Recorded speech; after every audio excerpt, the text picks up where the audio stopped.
Hi, everyone. Hope you're having a great weekend. Um, Thank you for posting to your blog, Haley and Madeline. I read through those. Sounds like you're having some great observation experiences. Brianna, I messaged you about your address, so if you'll get me your correct blog address, I'll be able to look at your reflections as well. Um, so thank you for that. The two that I got to read your reflections sounded really good. It's not just a summary of what you're watching, but you had some questions and some things you want to take into your own classroom. So that was really exciting to see your reflection skills. It's a really important skill as a teacher to be able to observe. And that's one of the best ways that we learn as teachers is to watch other teachers teach, as in anything that we do. And be able to reflect on what they're doing and then take things that we see that are effective into our own classrooms.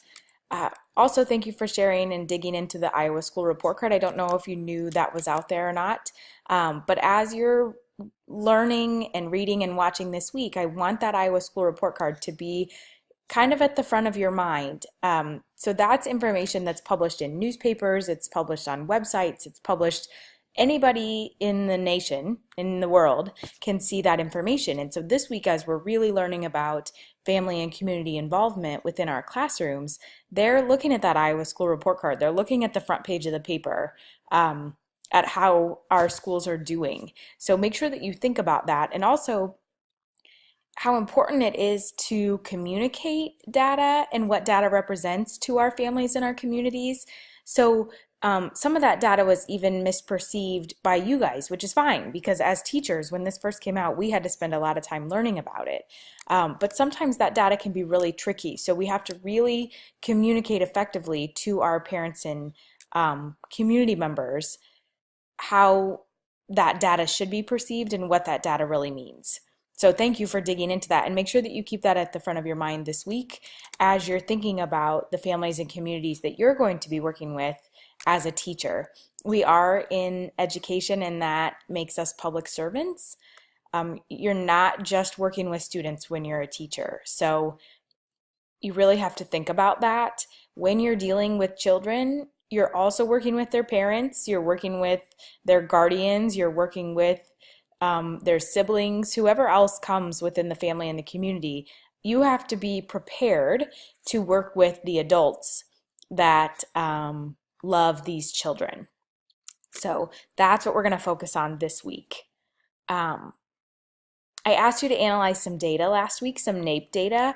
I'm going to ask you to continue to do that throughout our course. Data analysis is a really important skill for you to have as a teacher. You will be analyzing state data like the Iowa assessments. You might be analyzing national data like the NAEP for your students, depending on where you decide to go teach.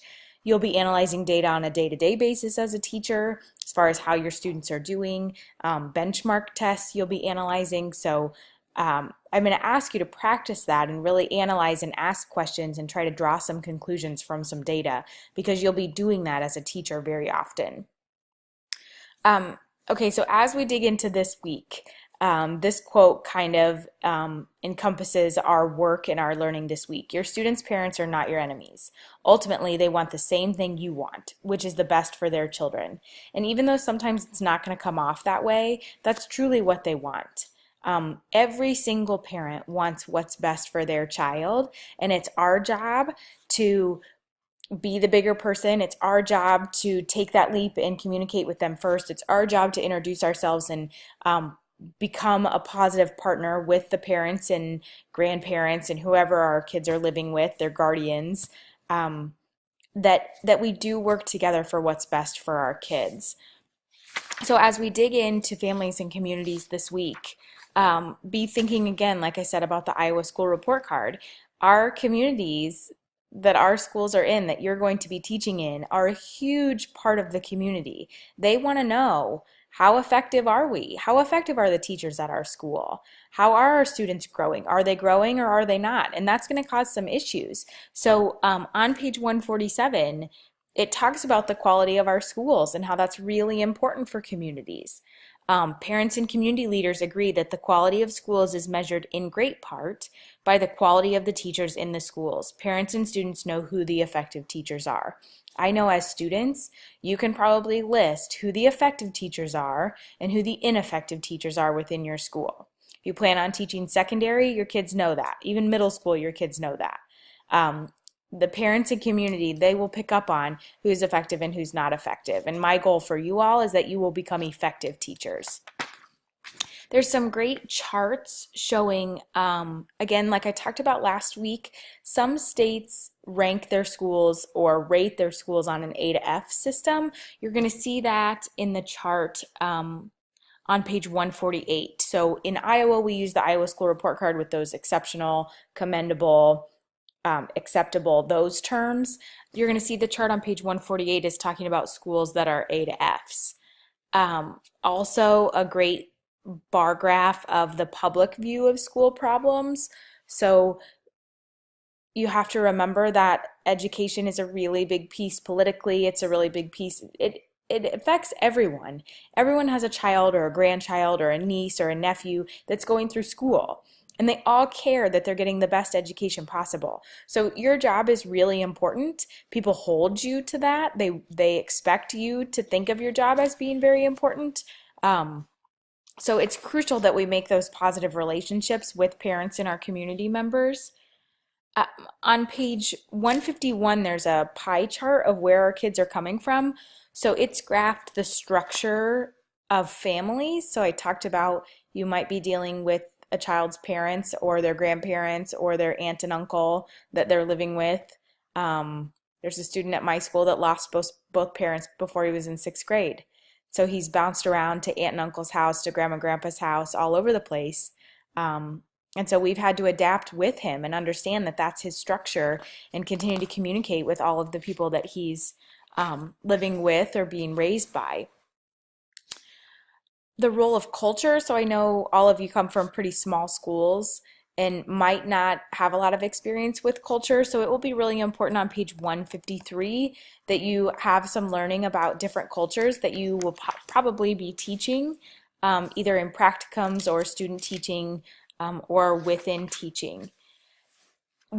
One of the things I really want you to hone into this week is what is my role as a teacher in communicating with my parents? So using social media like Facebook, Twitter, Instagram, teachers have those, Pinterest boards.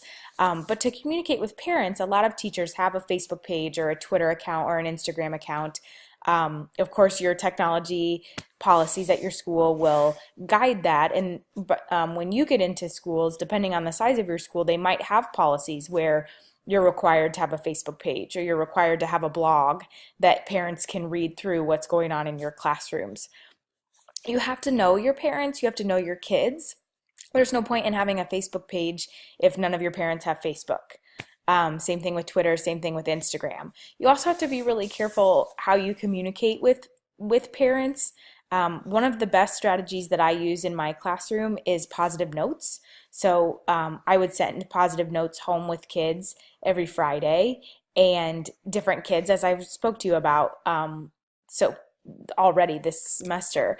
And that was a great way to connect with parents. It was a great way to reach out to them and let them know that I value what their students doing in the classroom, and I value their sense of humor, I value their charisma, or I value their wittiness, or if it was academic or non-academic. It was a great way for parents to know that I also want the best for their children and I acknowledge great things that they're doing. So taking that positive step and getting to know each one of your parents, and that bridge is sharing something positive about their child, that will really help the partnership that you have with those parents.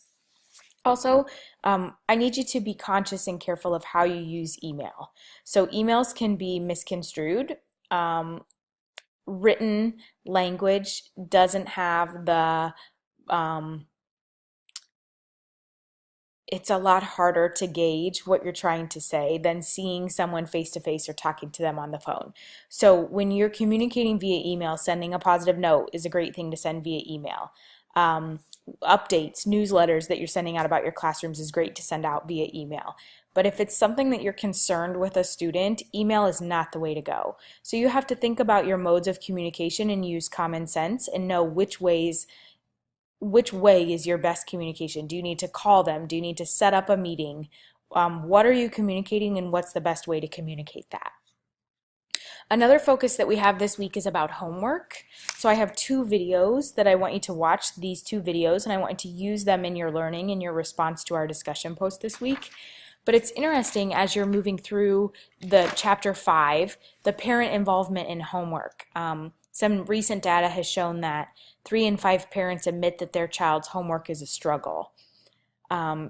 So these two videos are talking about some shifts in homework policies. I'm curious to know what your homework policies are within your high school, if it's up to the teachers to choose, if there's a school-wide policy that all teachers follow, which might be the case depending on what your administration is at your school. There might be a policy that's handed to you about homework, or you might get to choose. So in the discussion post this week, I want you to pretend you're in a school that you can choose. And it asks you, what is your discussion policy going to be? Or what's your homework policy going to be? And thinking about that and using the learning from the book and also these two videos and thinking about what is your philosophy of homework? What do you think it should be? Also, it's important for you to know the different kinds of schools. So I don't know if any of you paid attention when President Trump was elected and then he appointed Betsy DeVos as our Department of Education leader. There was a lot of conversation about charter schools and school vouchers and private schools. So there's different types of schools. You're going to school in public schools. And I think for the most part you want to teach at a public school. There's also parochial schools, which are religious-based schools.